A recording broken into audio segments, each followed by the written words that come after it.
అట్లంటే మీరు ఆ మాటకు శివాజీ గారు చెప్పినా కూడా చట్టపరంగా ఏం తప్పు కాదు ఆయన మాట. శివాజీ గారు చెప్పింది తప్పు. ఆయన ఓపెన్ ఎట్లా? ప్లాట్‌ఫార్మ్‌లో చెప్పినాడు గదా! ఆ! మహిళలందరూ మీ సామాన్లు చూస్తేనే అందంగా ఉంటారని అనుకోవద్దు అని అన్నాడు. అవును. మరి మహిళలు హర్ట్ అయ్యారక్కడ. ఆ! ఇక్కడ అలా గాదు గదా! రాశి ఇక్కడ గారు ఇక్కడ రాశి ఒక గారు 'జబర్దస్త్' షోలో అదొక కామెడీ స్కిట్ ఉంటుందక్కడ. హ్మ్. స్క్రిప్టెడ్‌గా ఉంటుందక్కడ. అందులో ఇప్పుడు అందరికి తెలుసు తిథి, వార, నక్షత్రాలు ఉంటాయి. ఇప్పుడు రాజమండ్రి ప్రాంతంలో అండి మీకు తెలుసో తెలీదో రాజమండ్రి ప్రాంతంలో గారు అనే పదము వాళ్ళు ఉపయోగిస్తారు. హ్మ్. మర్యాదగా ఉపయోగిస్తారు, వెటకారం కూడా ఉపయోగిస్తారు. హ్మ్. అందరిని తమ్ముడు గారు ఇటు రండి, అవును. అన్నగారు ప్రతిదానికి గారు అంటారు. అవును. పలానా సుబ్బారావు గారు ఇటు అట్లా ప్రతిదానికి గారు అనేది యాడ్ చేస్తారు. ఒక రకంగా గౌరవం ఇవ్వటం, మరొక రకంగా వెటకారం కూడా చేస్తారు రాజమండ్రి ప్రాంతంలో. ఆ! అది కూడా ఉంది. సో ఇక్కడ ఏందంటే రాశి ఫలాలు అంటే రాశిగారి ఫలాలు అని చెప్పేసి ఒక జోక్ లాగా అన్నారు. అందరు నవ్వారు. జోక్ లాగా అనిపించింది నవ్వారు. నక్షత్రం గారి ఫలాలని కూడా అనొచ్చు. తిథి గారి ఫలాలని కూడా మీరు అనొచ్చు. మంచి ఏదో జోకులే కామెడీగా కానీ. అన్నారు. ఆ! అన్నప్పుడు చాలా మంది నవ్వారు. ఆ! రోజా గారు ఇంకా పగలబడి నవ్వింది ఆ రోజున. మరి పగలబడినప్పుడు రోజా గారు బాగా నవ్విందని అందరూ కూడా అనుకున్నాము. ఆ! మరి ఇది జరిగినప్పుడు ఇప్పుడు సడన్‌గా కూడా అనసూయ గారి మీద చేసే కుట్రలో భాగంగా రాశి గారిని బయటకి తీసుకొచ్చారు. రాశి గారు వచ్చేసి అనసూయ గారి మీద నన్నన్నారు కుట్ర అనడానికి చేసి అసలు అక్కడ రాశి గారు అనేదే లేదు.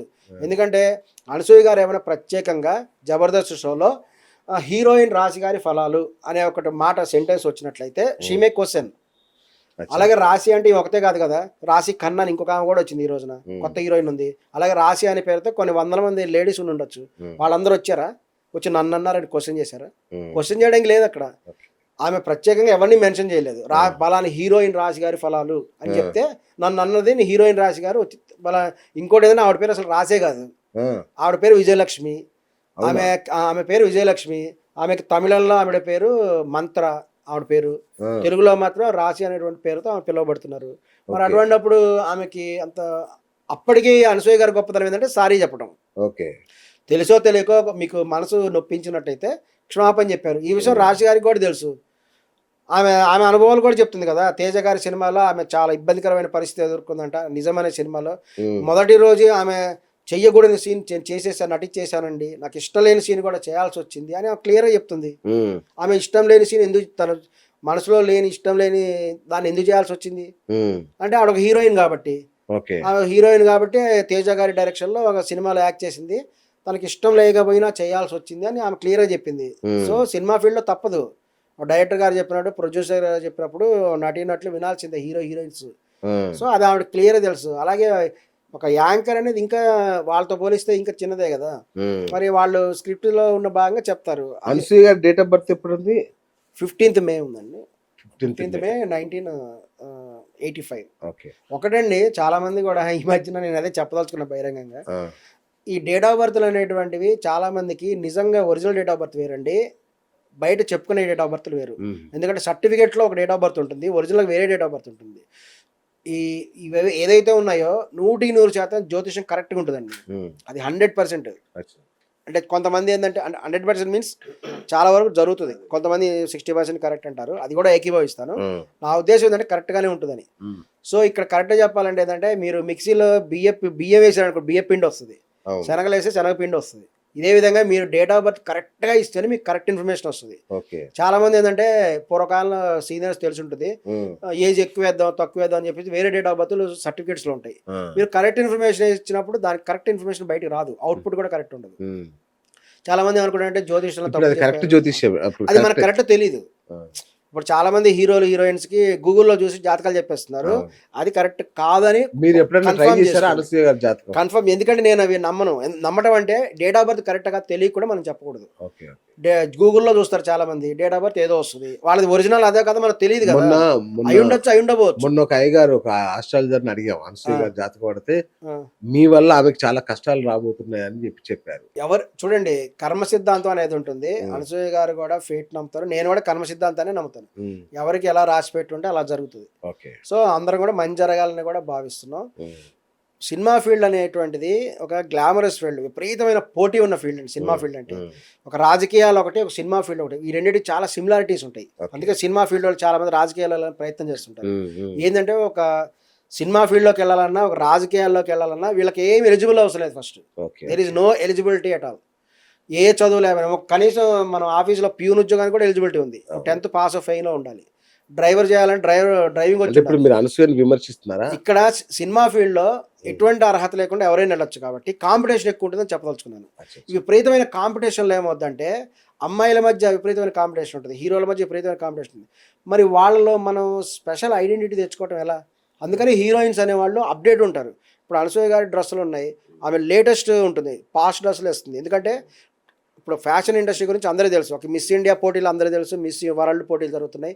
ఇంకా ఫ్యాషన్ ఇండస్ట్రీ అనేది $1.7 ట్రిలియన్ బిజినెస్ ఉంది ఈ రోజున వరల్డ్ మొత్తంలో.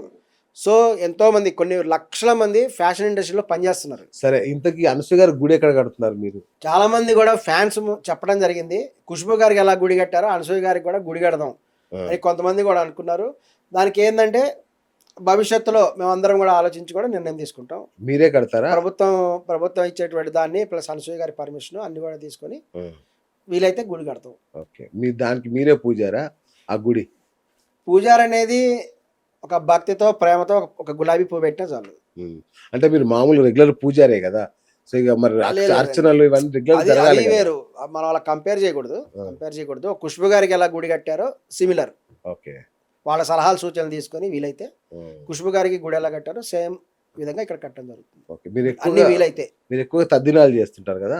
కార్యక్రమాలు అన్నీ ఉంటాయండి ఇక్కడ. వైదికంలో అనేక రకాల కార్యక్రమాలు ఉంటాయి.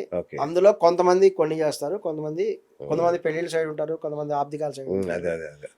సో నేను కొన్ని అంటే మీకు ఇంటర్వ్యూ తర్వాత కొంచెం ఆఫర్లు ఏమైనా వస్తాయేమోనండి. ఆబ్దికాల సైడ్ కొన్ని చేస్తాము, ఇట్లా సత్యనారాయణ స్వామి వ్రతాలు, కొన్ని గృహప్రవేశాలు కొంతవరకు చేస్తాం. ఓకే, హైదరాబాద్ మొత్తం ఐడియా ఉంది. Okay okay. సో ఏంటి అసలు, అంటే మీ టార్గెట్ ఏంటి? జబర్దస్త్కి వెళ్ళడం మీ టార్గెటా?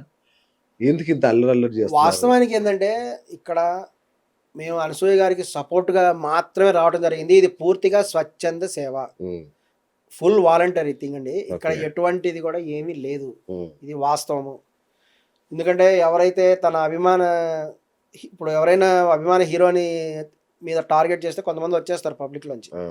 అదేవిధంగా మేము కొంతమంది కూడా చెప్పడం కూడా జరుగుతుంది. సపోర్ట్గా వచ్చాం అనసూయ గారికి, మేము అనసూయ గారికి సపోర్ట్గా వచ్చాం కాబట్టి. ఇంకా చాలామంది ఏంటంటే మీరు బిగ్ బాస్కి వెళ్తారా, కొంతమంది ఏమో మీరు విజయ్ గారికి ఏమైనా సపోర్ట్గా కోసం కళ్ళజోడు పెట్టుకున్నారా అన్నారు. అది కూడా వాస్తవమే. తీసి కాసేపు మాట్లాడదాం, మీ ఎక్స్ప్రెషన్ తెలియదు. అది కూడా వాస్తవమే. మేము తమిళంలో విజయ్ గారు పార్టీ పెట్టారు, ఆయనకు సపోర్ట్గా మేము ప్రచారం చేస్తామని చెప్పేసి ఆయనకు మెయిల్ కూడా చేయడం జరిగింది, కమ్యూనికేషన్ కూడా చేస్తున్నాము. అన్ని వీలైతే త్వరలో తమిళనాడు విజయ్ పార్టీ గారికి మేము డిఫరెంట్ ప్రచారం అనేది చేస్తాం. తెలంగాణలో ఏ పార్టీ లేదా మీరు సపోర్ట్ చేయడానికి? అక్కడ దాకా ఎందుకు? తెలంగాణలో కూడా ఉన్నాయండి. ఇక్కడ నెక్స్ట్ అవకాశం వచ్చినప్పుడు ఇక్కడ చేయడం జరుగుతుంది. ఇక్కడ చెప్పేది ఏంటంటే ఈ షష్టగ్రహ కూటమి అనేది ఏర్పడిన తర్వాత కొన్ని మార్పులు సమాజంలో జరుగుతాయి. షష్టగ్రహ కూటమి తర్వాత అయిపోయింది, షష్టగ్రహ కూటమి అయినది వచ్చే ఉగాది వరకు, ఈ వరకు కూడా దాని ప్రభావం ఉంటుంది. సో కొన్ని రాబోయేది పంచగ్రహ కూటమి అన్నారు, మళ్ళీ వస్తుంది త్వరలో. అది నేను ఇంకా చూడలేదండి నెక్స్ట్ ఉగాదికి. సో దీనివల్ల ఏంటంటే సమాజంలో అనేక సంఘటనలు జరుగుతాయి, కొంతమంది కొత్త వ్యక్తులు సమాజంలో నుంచి బయటకు వస్తారు, కొంత మార్పు వస్తుంది సమాజంలో. మన తెలంగాణలోనా? ప్రపంచం అంతా వస్తుంది. అందుకనే యుద్ధాలు జరుగుతున్నాయి, భూకంపాలు వస్తున్నాయి. ఇప్పుడు సడన్ గా ట్రంప్ గారు యుద్ధం చేస్తున్నాడు కదా అక్కడ వెనిజులాలో. మరి ఎందుకు జరుగుతుందంటే వాటి గ్రహాల ప్రభావం ఇలా మీద పట్టడం వల్లే ఉంటుంది. అలాగే సమాజంలోంచి కొంతమంది బయటకు వస్తారు, నేను కూడా ఒక వ్యక్తిని అట్లా అందులో. అలాగే ఒక విజయ్ గారు కూడా సమాజంలో పైకి వచ్చిన వ్యక్తి, ఆయన కూడా తమిళనాడులో విజయ్ గారు. సో తప్పనిసరిగా తమిళనాడులో ఉండే రాజకీయ శూన్యతని ఆయన పూరించడానికి వచ్చారు. ఎందుకంటే జయలలిత గారు రాజకీయ శూన్యతని మీరు పూరిస్తారా? ఇక్కడ తెలంగాణలో రాజకీయ శూన్యత లేదు, ఎందుకంటే ఇక్కడ బలమైన నాయకులు ఉన్నారు. తమిళనాడులో ఏంటంటే ఒక కరుణానిధి, 2 గజాల వాళ్ళిద్దరు, కరుణానిధి గారు, జయలలిత గారు అత్యంత బలంగా వాళ్ళు ఉన్నంతకాలం ఉన్నారు. తర్వాత జయలలిత గారు ఇప్పుడు లేరు, ఇప్పుడు కరుణానిధి గారు కూడా లేరు కదా. ఇప్పుడు స్టాలిన్ గారు బలమైన గవర్నమెంట్, కానీ ఆయనకు బలమైన ప్రతిపక్షం లేదు. ఏఐడిఎంకే ఉన్నప్పటికి కూడా ఏఐడిఎంకేలో అంత బలమైన నాయకుడు ఒకటి కనపడాలి. సో ఆ స్థాయి నాయకుడు ఎవరంటే మరి ఇప్పుడు విజయ్ గారు ప్రయత్నం చేస్తున్నారు. రాజకీయ శూన్యత అనేది ఉంది కాబట్టి ఆయన ప్రయత్నం కూడా ఆయన చేస్తున్నారు. మరి సఫలీకృతం అవుతలేదు, చూద్దాం, త్వరలో తెలుస్తుంది. మనకి ఇక్కడ రేవంత్ రెడ్డి గారు ఉన్నారు, బలమైన నాయకుడు ఉన్నారు. మీరు రాజకీయాల్లోకి వస్తారా? రాజకీయాలు కూడా వచ్చే అవకాశం ఉంది. సూపర్.